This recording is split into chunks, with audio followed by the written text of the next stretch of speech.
Hello, hello.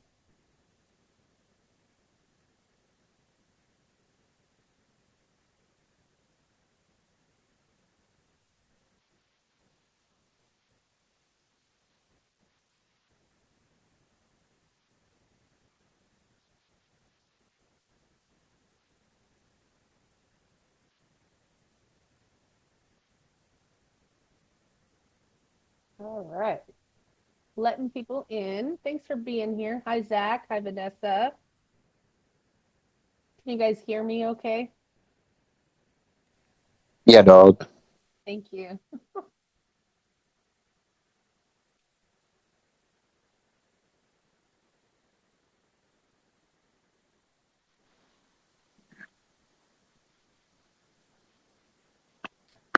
Vanessa, what state are you joining us from?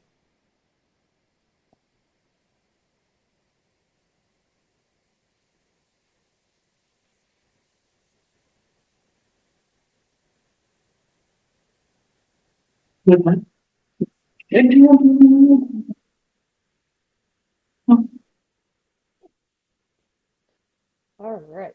We're going to give it a few minutes here just to let everybody in, give a couple people time to log on.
All right. Well, I'm going to go ahead and get started. A few others might join in a little late. You guys will have to forgive me. I have been fighting a nasty, nasty crud for over a week. So I'm going to attempt to try to get through this without coughing my head off. This is a topic that comes up so often with a lot of the agents that I coach. I see it rear its ugly head when agents ask for help, typically on the back end because they did not insert any boundaries with clients. And now the clients are steamrolling their boundaries and pressing them, pressuring them, and now they're trying to play catch up. And so I thought this would be a great class to offer to you guys just to help you understand that this business is one that you have to have boundaries in place with your clients. You have to understand how to insert them in a professional manner. And then you have to hold them because people will steamroll over your boundaries if you let them. That is just the nature of the business that we're in dealing with people. If people think that they can get away with it, they will. And they will test and tempt you, and definitely try your boundaries as much as they can. Before we get into it, I want to tell you real quick about who I am. My name is Laura Dahl. I have been a realtor for over 25 years. My mother was a realtor, and my son, Zach, who's on this call today, is a third generation realtor. So you could say it runs in our blood, it's in our family. But I have also been a broker in the states of Virginia, South Carolina, Tennessee, and now in North Carolina. I have owned two real estate firms in my career, and I operate a team now in Tennessee and a team in North Carolina. I am a national growth coach for realtors across the country, helping them find growth in their business, helping them streamline their systems and processes, and helping them eventually earn more money. So let's talk a little bit about why boundaries matter in real estate, first of all. The biggest reason is because they prevent burnout. I had a call this morning with one of my teammates that actually said, I am burned out. Um, And I don't know what to do about that. And burnout is very common in this industry because we are always afraid that if we don't jump when someone says jump, that we might lose out on an opportunity. We might lose out on business. And so we're constantly at other people's beck and calls. We are constantly jumping when they say jump at whatever time that they say.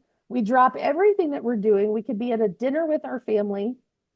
And then the next thing we're running down the street to go show them a house for a person who's maybe not even completely qualified. We don't know their motivation. They may not even be ready for another year, but we've dropped everything that we are currently working on to go help them. And that creates resentment on your part, and it definitely causes burnout on your side. So boundaries are really important to help prevent you from being a danger to yourself. I saw Erin Milstead, I think. Is she here? Hi. Yeah, she is. Okay. I want to make sure I let her in. The other thing is that it creates mutual respect. When you establish boundaries with your client up front, it creates a mutual respect for each other. You're going to tell them how you operate. You're going to make sure that they understand what is appropriate and what is not. Do you want to receive text messages at 2 a.m.? Are you a night owl and that doesn't bother you? Or will that send you into a tirade and angry because they woke you up, your kids up, your dogs up, whatever? I keep my phone on silent 24/7 because there's too much noise. It is a constant notification. I get about 4,000 emails a day. My assistant could attest to that. I think when she cleaned out my email box, I had over 500,000 emails in my email. So my phone is on silent constantly because I could not operate at the level that I want to if my phone is constantly dinging and buzzing. So I want you to understand that the boundaries are not just so that you're not taking calls at odd hours. It's also because you're teaching people how you work best. Where is the best time to contact you? How to contact you? What is not going to cause an issue for you in your business? So it creates mutual respect, but it also enhances your professionalism. It demonstrates to your client that you are professional and you have standards for your business. And if I cough, I'm so sorry. I will try to mute myself, but I can't always get to the button fast enough to do that. I'm on a cough drop here, but I'm struggling. So, excuse me. The thing is that when you set your standards for your business right up front and tell them that I accept phone calls from this hour to this hour, or feel free to email me at any hour, it doesn't matter, but I cannot and will not respond to text messages at 2 a.m., at 4 a.m., at 10 p.m., whatever the hours are that work for you. You're letting them know that you have a standard for your business. You're also letting them know what the client experience is going to look like. If you have a client that is a night owl and they sleep in till noon or 1 o'clock, but they stay up until 4 or 5 a.m., your communication you're going to have to find a window of time to communicate with this client. I have a client who is just this person that I just described. And so I knew better than to call her at 8 or 9 o'clock in the morning because she would not be awake until 11 or 12. She's not up and moving around until 11 or 12. And I also knew that I could talk to her at 10 o'clock at night if I had to, but that did not coincide with my time schedule. So you're setting an experience for them that's going to help you maintain a good work-life balance. It's going to help you stay in control of when your clients can access you. It's going to help you prevent burnout. It's going to help you not be resentful towards your clients that every time you see their name pop up on your phone, you don't want to hang up on them or not answer. Excuse me, guys. It also will help protect you against unrealistic expectations. You want your clients to know what hours availability you have, when is the best time for them to reach out to you. And you also want them to know that you are accessible, but it needs to be during appropriate times. Let's talk about before I dig in and ask you guys some questions. The most common boundary issues I see are clients calling you and texting you at all hours of the day and night, and expecting an immediate response. We live in a society today where, because we always have our cell phones on us, people expect to be able to text you and get a reply to you immediately. Just because the message is delivered immediately does not mean it requires an immediate response. I'll say that again. Just because the message is delivered to you immediately does not mean that you are required to respond to it immediately. But you do have to set expectations with your client and let them know that, yes, I can answer text messages faster than I can a phone call. I can answer text messages faster than an email, but it does not mean that I'm going to be able to respond to you immediately. It also helps you define the set guidelines for the emotional. Oh yeah. Lauren June suggested turn your read off. Yeah, I don't have red notifications turned on my phone, because obviously if you send me a message and it says that I read it and I didn't respond to you, now you have an expectation. That's a very good point, Lauren June. Thank you for pointing that out. That's a very good point, is that your read receipts, if that is on and I send you a message and I know you read it, but you don't reply to me for 8 hours, now all of a sudden I'm irritated. But if I didn't know when you read it, I don't have the right to be irritated. I don't have the right to be irritated anyway if it takes you 8 hours to respond to me, because I don't have an obligation to respond within a certain period of time, unless that is the expectation that you set from the very beginning. If you tell your clients that I will respond to you within 2 hours, then that is what they want. If you say typically within an hour I will get back to you, then that's what they're expecting. And you need to honor those expectations that you set. The emotional dependency on the agent, again, if you set the expectation that you answer everything immediately, and then the next time you don't, now they're upset. But that's the standard that you set. That's the expectation that you gave them. Now they are dependent on you being able to respond immediately. So what happens now if you are busy with an appointment, or you're sick, or you are just out of pocket and unreachable? Now your client is starting to panic because they don't have access to you the way that they had previously. There is definitely always a boundary when it comes to reducing our commission. This is one that comes up over and over and over again. And even Erin Milstead on the call, she is my go-to lender, who is brilliant in the world of finance and helps people with their money. But I'll tell you, she even gets hit with that. People constantly rate shopping, and we get that as well. This is a very hard boundary that you guys need to learn to put in place right away. And it's a boundary that you need to make sure that you can meet if that's possible. You want to make sure that you have a set answer for how to combat, because it's the most common objection that you're going to get is on your fee. And so you need to be able to stand firm on what your fees are and the value that you provide in your service. And we'll get into that. The other boundary that is often crossed is a disrespect for your professional expertise.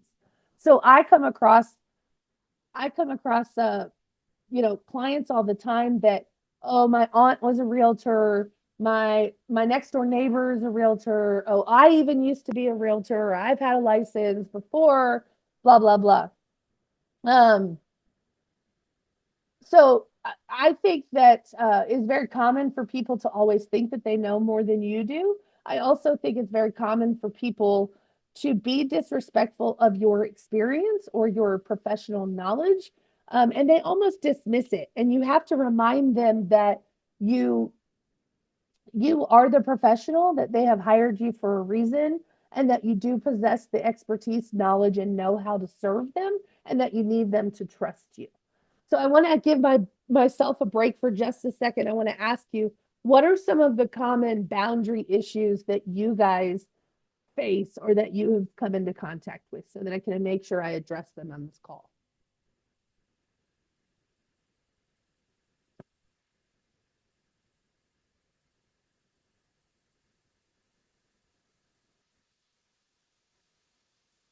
Family. Lauren June, does that mean like their family has input usually. Is that what you mean by that? I mean, that your family is your client. Oh, yes. Oh, that's a very good one. So how to Oh, that's a great example. Yes, your family is your client, and that sometimes can be problematic because they don't see you as the professional that you are. They see you in a different light because they see you always as the 17-year-old sister or the cousin or the aunt or whoever. They don't look at you as the professional, an independent professional person. So that is a very good boundary. I know Jess has one, and if they don't tell me, then I will say it for them. But um, are they still on the call? Yes. I'm still here. um, I think mine is my clients always want to become my best friend. Yes, I knew that that's what you were going to say. And that is a struggle for you because you just don't have the bandwidth or the time to be best friends and hang out socially with every client. I think that speaks volumes about the kind of agent that you are. So kudos to you for creating that kind of relationship with them that they want to be your friends. But it is hard in our business to draw the line where you're giving such great service and you're treating them all like family. Of course, they want to flock to you and they want to spend more time with you. They want to be your friends, but you may not necessarily like them like that, right? You may not necessarily want to spend your Saturday nights hanging out with them. I'm just trying to get through this transaction, much less be their best friend. And sometimes, I mean, you have a toddler, so sometimes it's a time thing. I just cannot hang out with you 3 days a week or once a week or even once a month because this is just that's I don't have the bandwidth for that. So I know that that's an area that Jess has mentioned to me many times that is an issue, but that is something that's common for a lot of agents. What it means to me is that you're doing an amazing job of making them feel comfortable. You're doing an amazing job of them wanting to spend more time with you, but we've got to how do you gently let them know and put the boundary in place that I can't be best friends with you. I don't have the capacity to hang out with you. And how do you keep it professional without hurting their feelings? Right. So I I do want to say one more thing. I am a nice person and I do like having more friends. I just, you know, can't be friends with everybody. we all know that about you, Jess, but thank you for sharing that. Anybody else have any boundaries that they want to share, Vanessa, Zach, or Aaron, that is a common boundary that you've come across? Thank you, Jess, for your input there. I think our biggest boundary issue is like a lot of times people expect a response right away, and especially being primarily a buyer's agent, you know, a lot of times we're like driving from appointments, so we just can't have we can't answer immediately. Yep.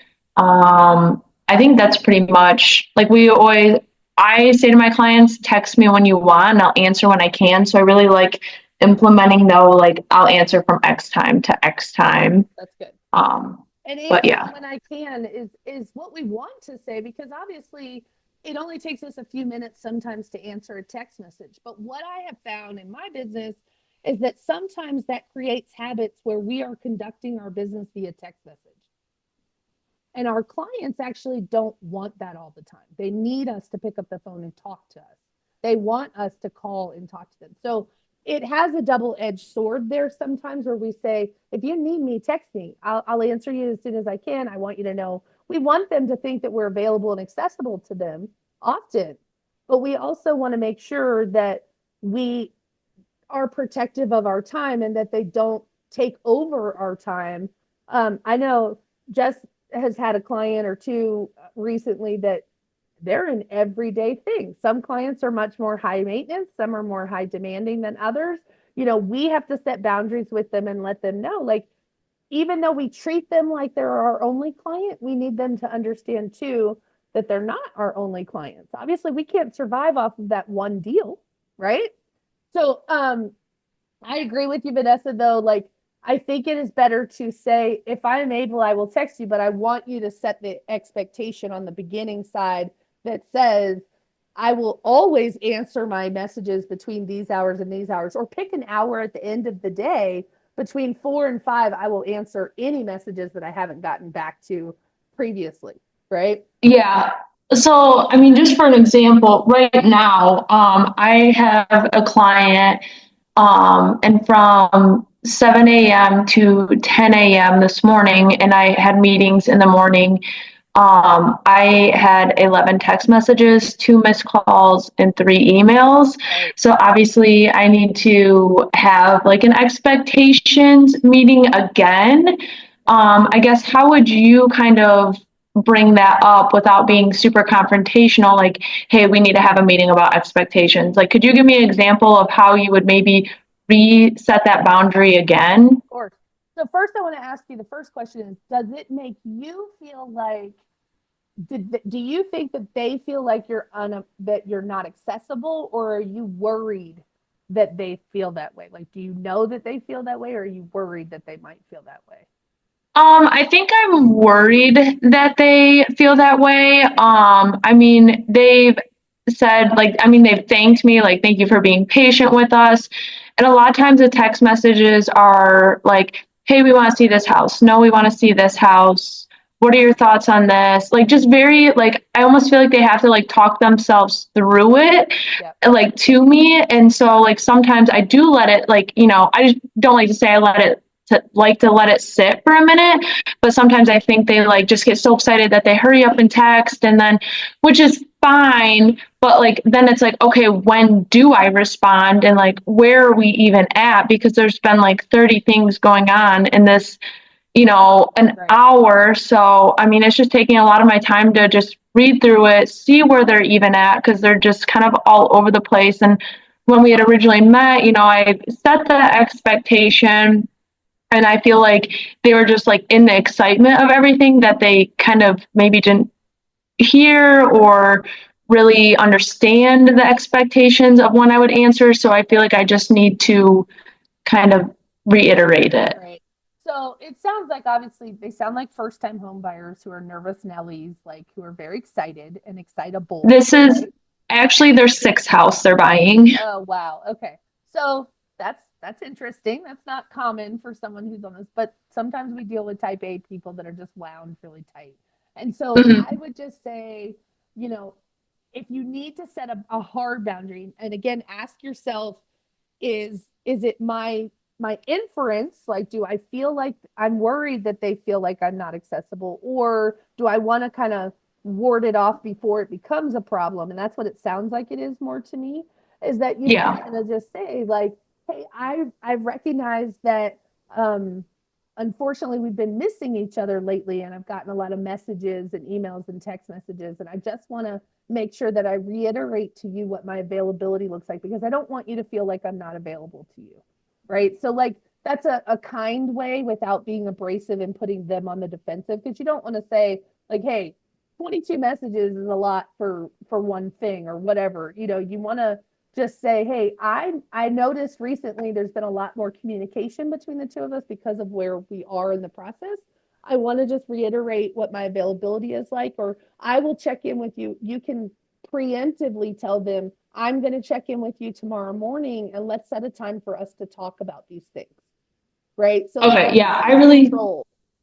I really like the maybe just scheduling Yes. time to check in, and maybe saying like, hey, like write down all of your questions. Yes. Let's touch base so we can get everything answered at once. Yes. Because So I you do. also want them to feel organized too. Like, because when they're just firing off their random stream of consciousness, everything that pops in their mind, they feel like there's not a streamlined process, or this maybe is out of control. And so you want to take control of it and say, hey, I want to answer all your questions. Let's regroup and make sure that we all understand, we're all on the same page. Let's do that tomorrow between 9 and 10, or whatever the thing is. But I think that's a way to rein them back in and to set the appropriate, like, hey, instead of firing off every question that you have in the moment, write them down and let's talk about them, and let's get all on the same page without putting them on the defensive, if that makes sense. Yeah. Thank you. I really appreciate that feedback. Absolutely. So, oh, I'm so sorry, ma'am. Jess can't hear me. Is this better? Maybe a little. Okay. Erin also said her biggest, and I know this is her problem, like this happens a lot in our world. Buyers get excited. They want to go out looking at houses, and agents don't want to miss an opportunity. So they throw them in their car or meet them at the house. And the next thing you know, they fall in love. They write an offer and then they call Aaron or the lender and say, can you help us get a pre-approval for this? We need a pre-approval letter to submit this offer. And now Aaron has to scramble and she has to make miracles happen when if they had had this conversation on the beginning part, it would have made her life a lot easier. I'm assuming, Aaron, that I'm speaking your language now, right? So the hard part is that in the state of Tennessee, obviously, you don't have to have a pre-approval by law to go look at a house. And the contract says you have 3 days after you write an offer to go get formal loan approval. But you and I all know that that's the backwards way of doing things. That's not how you should do things. And if you are a seasoned professional or you've been trained properly, you know that you don't put the cart before the horse. You would never take somebody. And I love what Jess said in the comments in the chat as well. She tells them, I'm not going to disrupt a seller and their babies and their dogs and get them out of the house for someone that I don't know can legitimately buy the house. You don't have a pre-approval.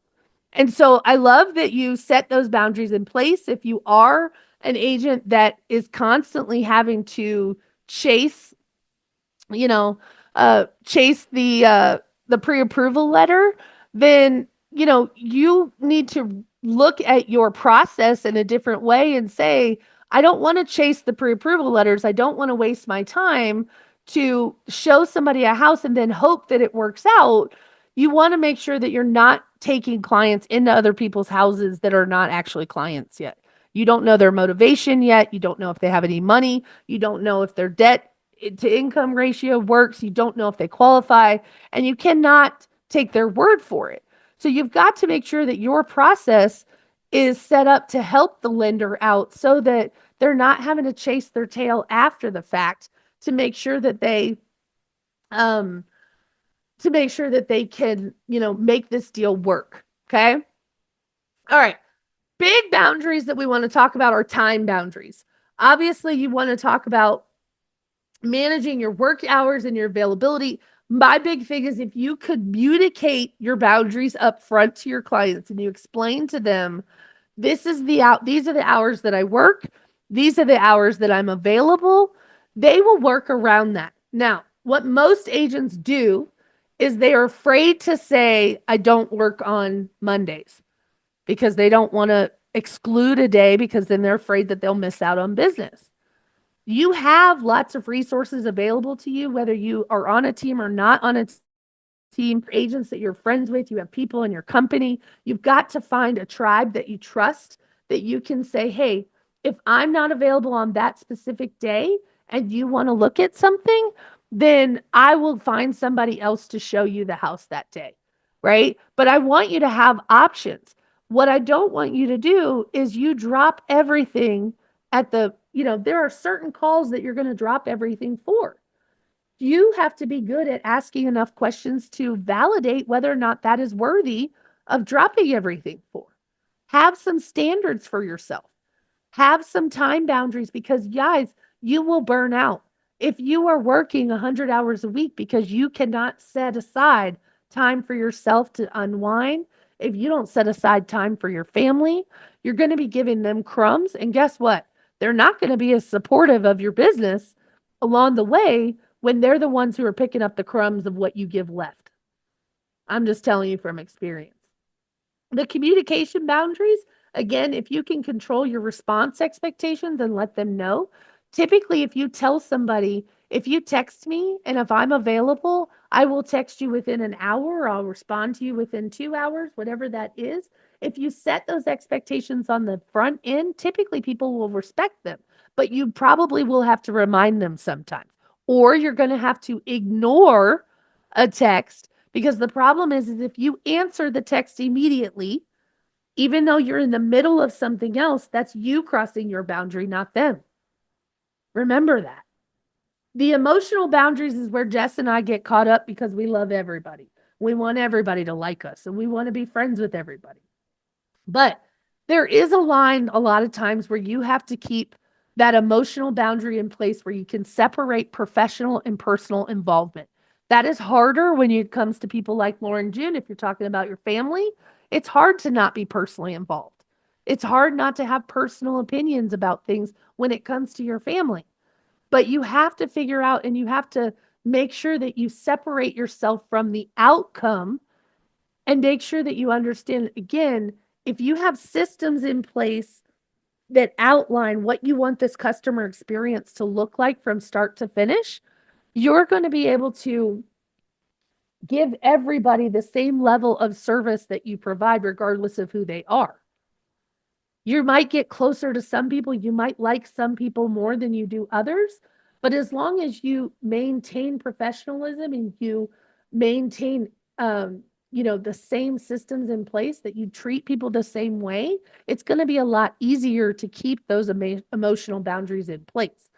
I would think for Jess, like one of the things that I might say in response to a client who says, "Oh my gosh, I want to hang out with you," or "I want to have dinner on one Saturday," or something like that.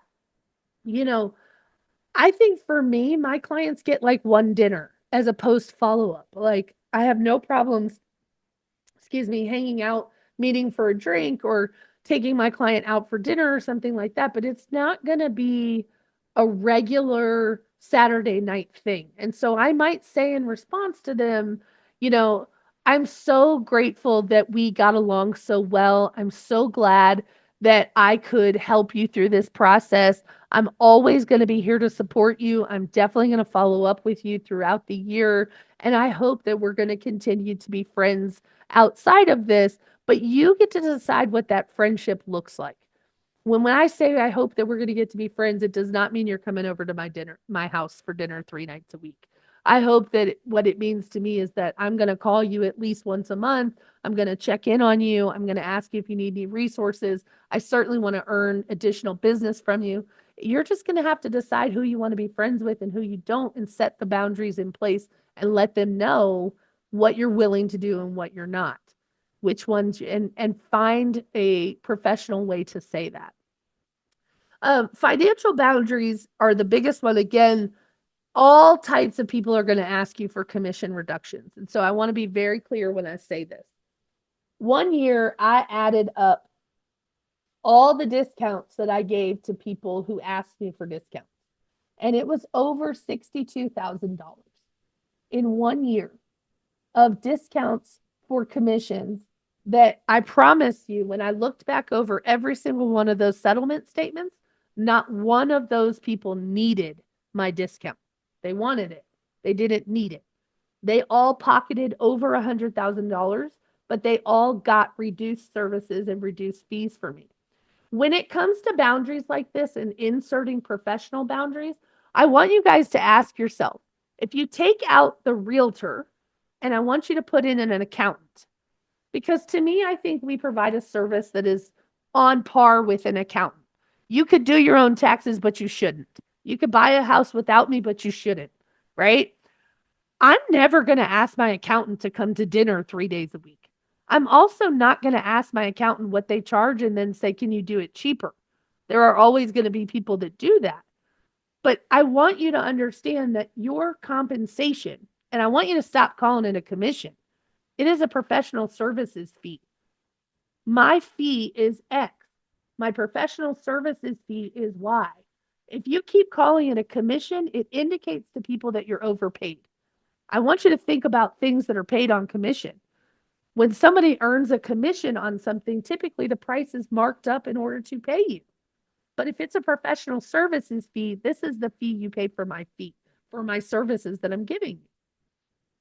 I want you to have things in place when someone says, "What is your fee?" and you give it to them and they try to get you to reduce that, you need to have things in place that would combat that. And some of the examples of those are going to be, "Well, let me ask you a question." And I always flip it back on them. "Let me ask you a question. What services would you like for me to not provide for you in order for you to get a reduction in my fee? Because the fee that I charge includes all of these services.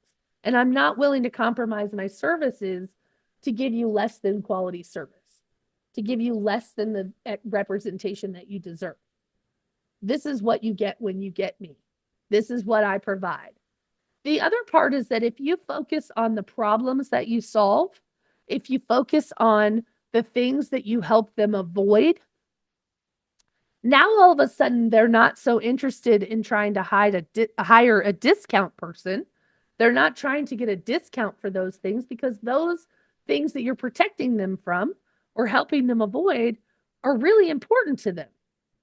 So if you focus on the problems that you solve and you focus on the value that you bring to the table, the conversation does not turn into, um, can I get a discount? Because if you're looking for a discount service, I can refer you to one of those, but they may not be as equipped to help you solve the problems that you've brought to the table. They may not have the knowledge or the experience or the know-how of how to do that. Jess commented in the chat, folks that charge retainer fees for buyers are the ultimate. Those are boundary goals. And I don't disagree with you, Jess. I do feel like I warned you guys that when the settlement came down and I told you things were going to change in our industry, you're going to start to see a lot more buyers agents charge a retainer fee for the simple fact that it requires a lot more work on our part. Everybody now is a client. Not some people are not a customer anymore. Everybody is a client of some sort, depending because you have to have a buyer broker agreement signed. And so the other part is that buyers are tougher now. They're more demanding than they have ever been. They are pickier. They terminate over dumber things than they ever have. And so we are having to work with twice as many buyers to earn the same amount of money if half of the deals you're working with fall apart. People don't qualify for the same amount of money that they used to. So maybe your sales price drops, the average sales price that you sell. So because of these reasons, you'll start to see things like retainer fees.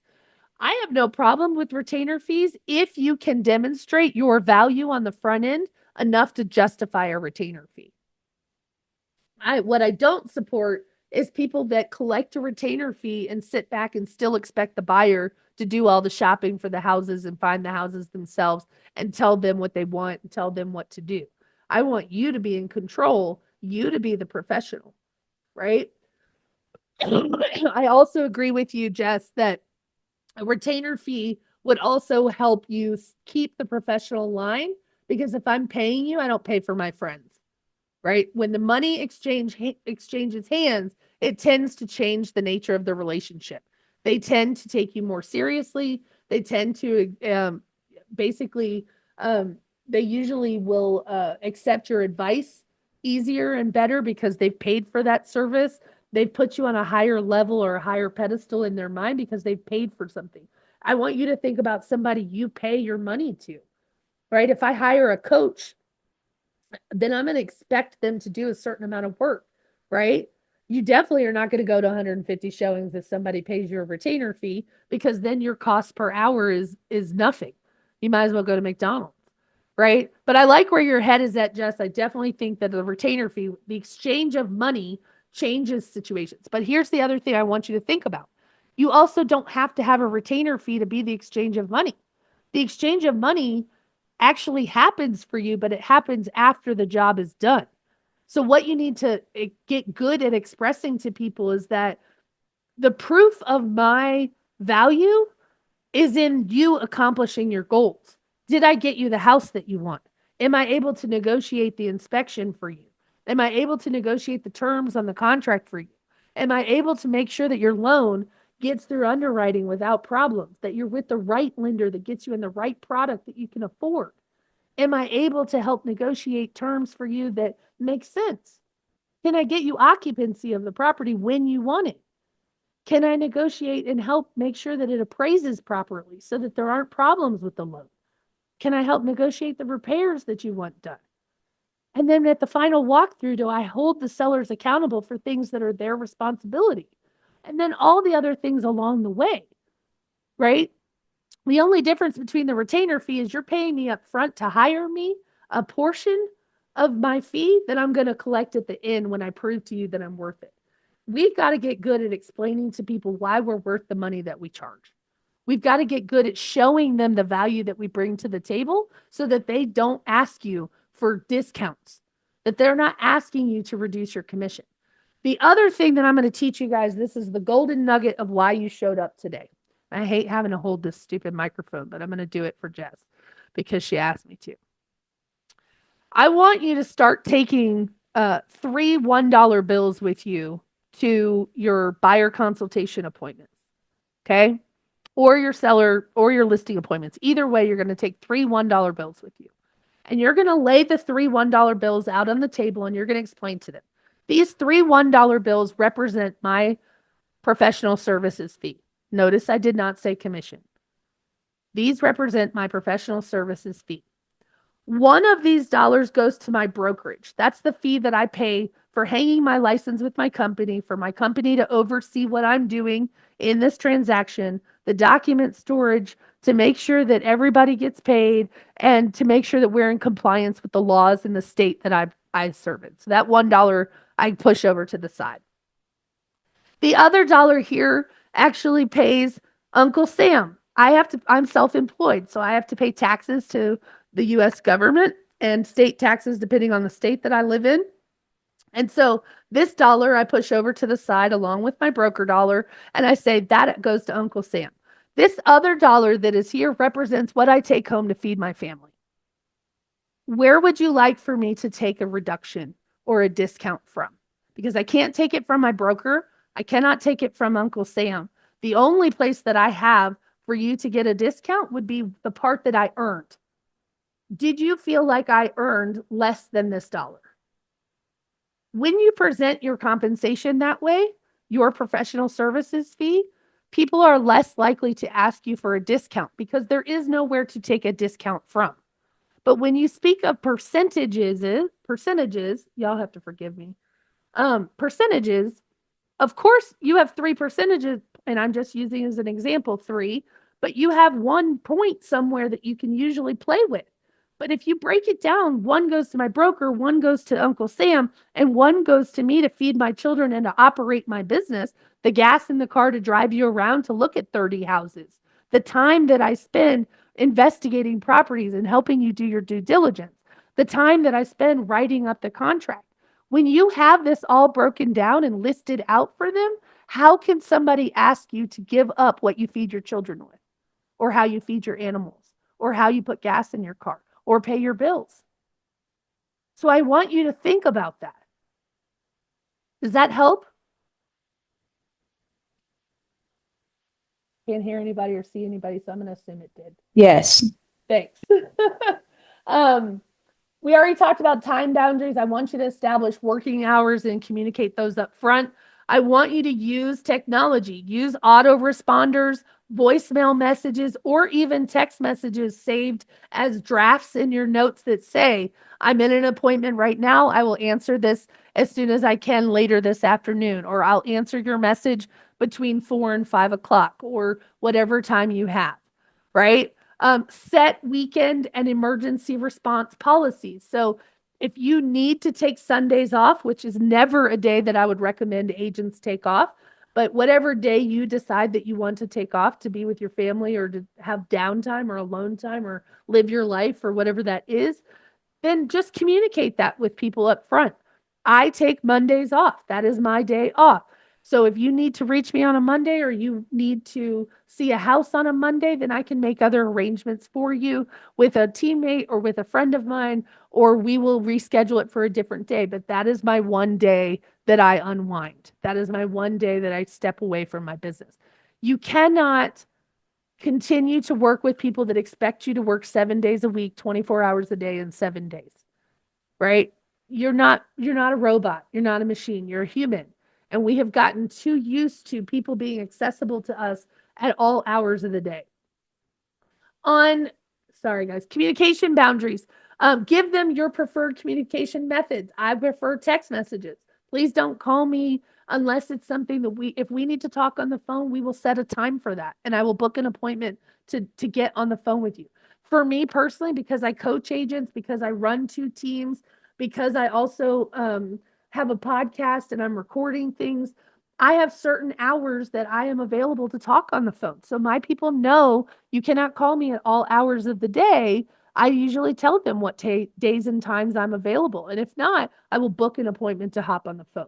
Otherwise, you can email me or text me anytime you want to. However, I'm going to respond within 8 hours or 4 hours or 2 hours or whatever that is, or 24 hours, whatever you decide.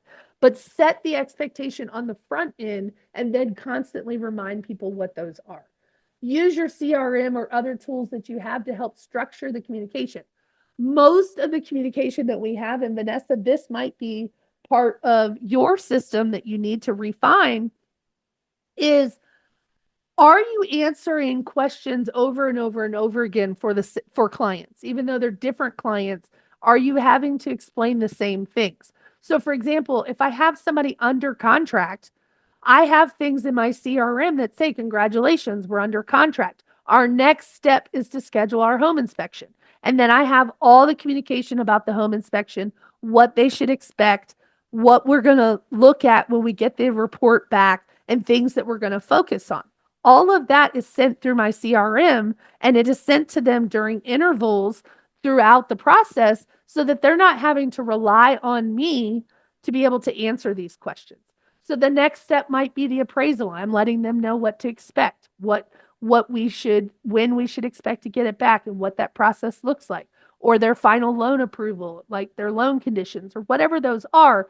You identify steps along the process. What questions do you anticipate your clients having, and set up systems that help alleviate you being the middleman, where you have to be the one who delivers all of that information directly to them. This will help you take on more volume, and it will help you have more bandwidth with your clients so that you're not burning out asking the same questions or answering the same questions over and over and over again. Does that make sense?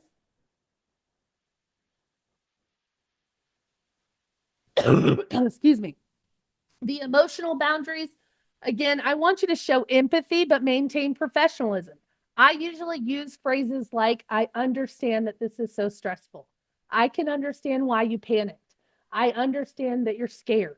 I I completely understand why you feel this way. Or explain to them that you've had other clients in a similar position.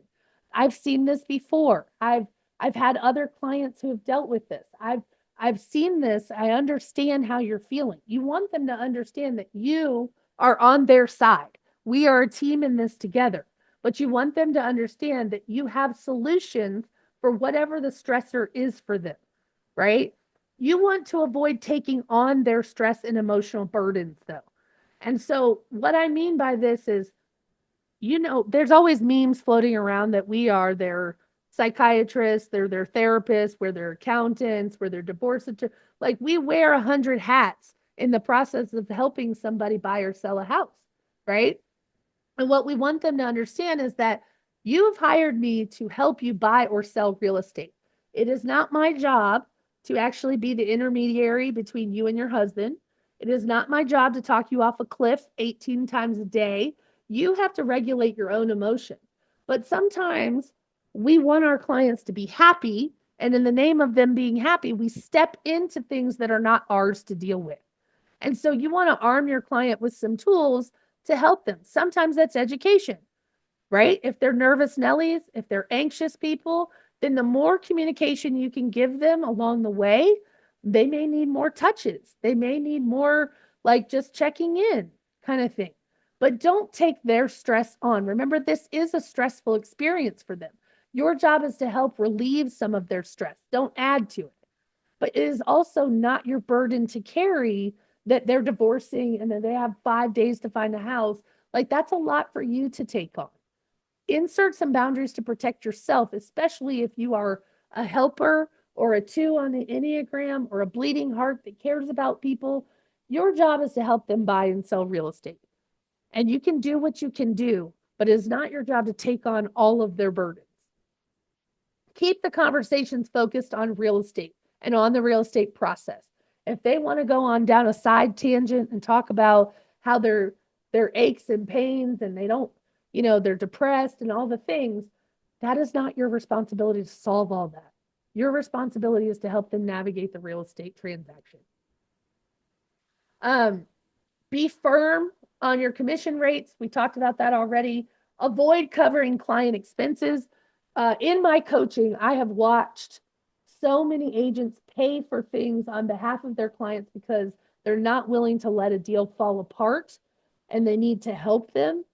But I want you to be resourceful and I want you to use other people's money, not yours. So, what I'm saying by that is if you have to cover the cost of an inspection for a buyer, should this buyer even be buying this house? If you have to cover a repair, now I have paid for lots of repairs because the seller refused and the buyer refused. But I learned along the way that was not my job to do so.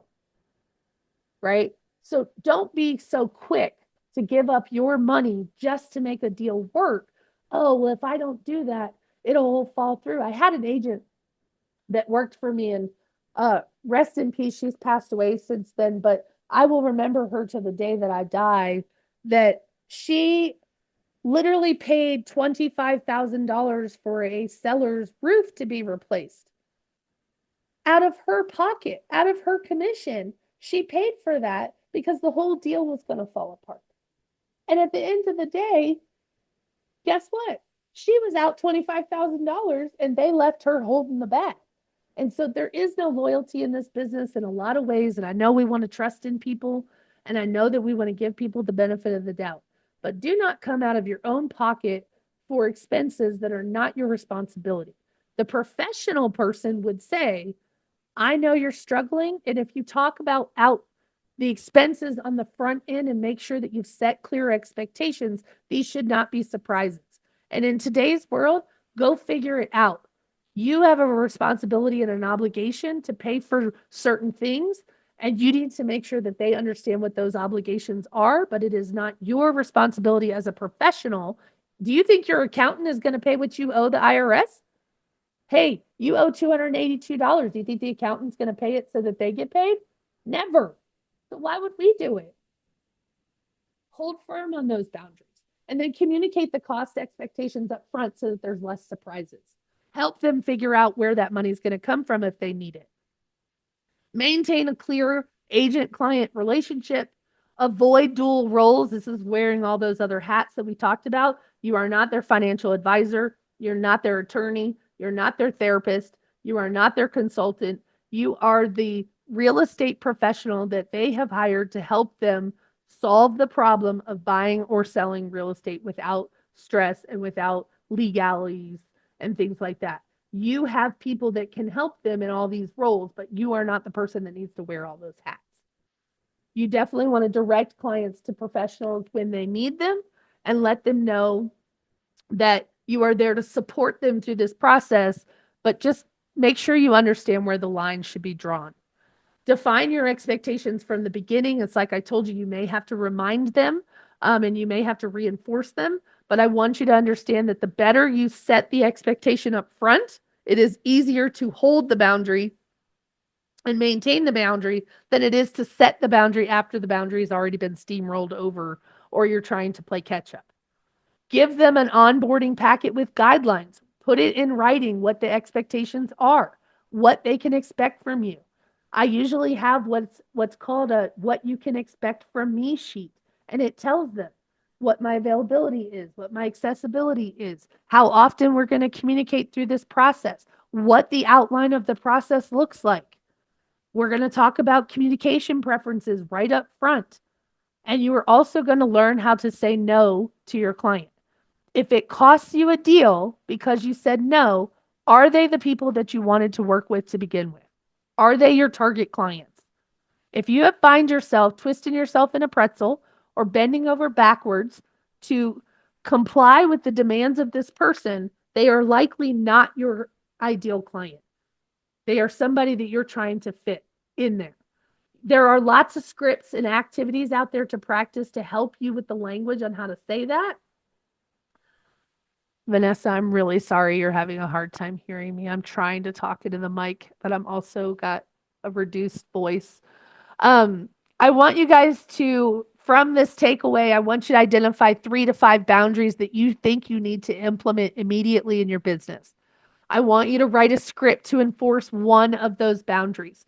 Choose a tool that can help you maintain the boundary, whether that's your CRM or that's a what to expect from me sheet or whatever that looks like, or an autoresponder that you can copy and paste in your phone. But choose one boundary that you're going to actually implement today. And then hold yourself accountable by tracking how well you're doing with this boundary. Do you think you have it buttoned up? Is this boundary not an issue anymore? And then how do you communicate that with people? I did give you guys some quick. I know you guys are struggling to hear me, and I'm struggling to talk, and we're almost done with time. But obviously, I did give you guys some scripts for common boundary issues. Handling after hours calls. You might need to just record a voicemail that says, if you've reached this message after 7 p.m., I will return your call the next business day, or I return calls between 9 and 11 o'clock. You think about what you want that to be and then make that a common recording or send a message to them and let them know. Overly demanding clients is a very common problem that we have. And typically what I tell them is, especially if they're starting to question the service that I provide, a lot of times those questions I'm going to say to them, I want to ensure that I give everybody the same service. And I followed a very streamlined, structured process. I really would appreciate if you would trust in that process, because that process has served me for 25 years. If you don't have 25 years of experience, you could say, my structured process can help us get to the finish line. My structured process is what's going to help us get the highest price for your house. My process is what's going to get you top dollar, or my process is going to help you find the house that you're looking for. I need you to trust that process. Does that make sense? So, a client that repeatedly breaks your boundaries or steamrolls over it, I usually have to give warnings to my clients that do this. And I will tell them, listen, if you continue to speak to me disrespectfully, if you continue to disrespect the boundary that we've put in place, my professional boundary, the time boundary, whatever the boundary is, I believe that we're going to have to reevaluate this relationship, and I may have to find someone else to work with you, or you may have to find someone else to help you here. I don't think that we're maybe the best fit. And I have fired clients before because I'm not going to be able to meet and satisfy their demands because their demands are not in line with my boundaries. Sometimes we're too afraid to fire them because we need the money. Right? That's the same reason why we drop everything and run. Excuse me. That's the same reason why we drop everything and run, is because we need income, and this is what we do for a living, and we don't know where our next check is coming from. The only way that you can prevent that from happening is filling your pipeline so full that if you fired a client, you are unbothered.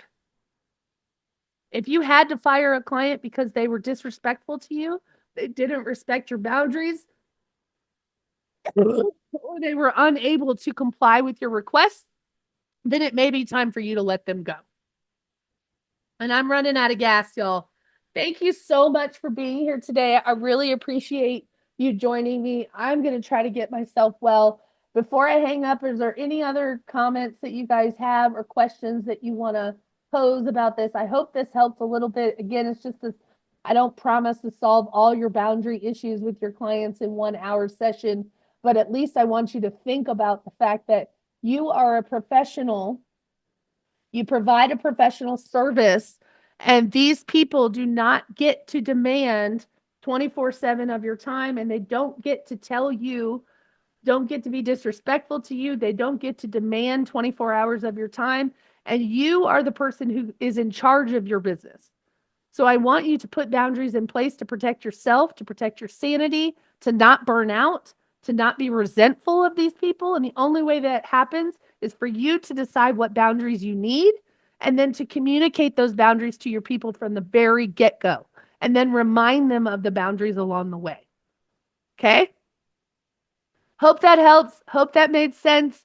You guys go out and For those of us that are sick, let's get well. And for the rest of you, go out and sell something and have a great day. Thank you so much for being here. I appreciate you. Bye. Thank you.